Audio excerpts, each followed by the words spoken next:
প্রভু ঈশ্বর জোয়েলের মাধ্যমে সিয়ন মণ্ডলীকে নিম্নলিখিত কথাগুলো বলেছিলেন। তোমরা সিয়নে তুরি বাজাও। আমাদের তুরি বাজাতেই হবে, অর্থাৎ আমাদের সেই ভাইদের সর্বদা সতর্ক করুন যারা নিজেদের বিশ্বাসে আটকে আছেন এবং ঈশ্বরের প্রত্যাশাদের অন্বেষণ করছেন না।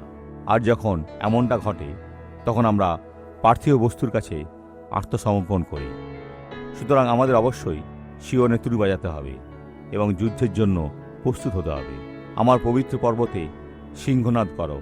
যখনই বার্তাটি আরও জোরালো হয়, আমাদের অবশ্যই সর্বশক্তি দিয়ে ঈশ্বরকে ডাকতে হবে। দেশ নিবাসী সকলেই কম্পিত হোক, কেননা সদাপ্রভুর দিন আসিতেছে। হ্যাঁ, সেই দিন সন্নিকট। এটি প্রায় 3000 বছর আগে লেখা হয়েছিল। জোয়েল 2000 বছরেরও বেশি।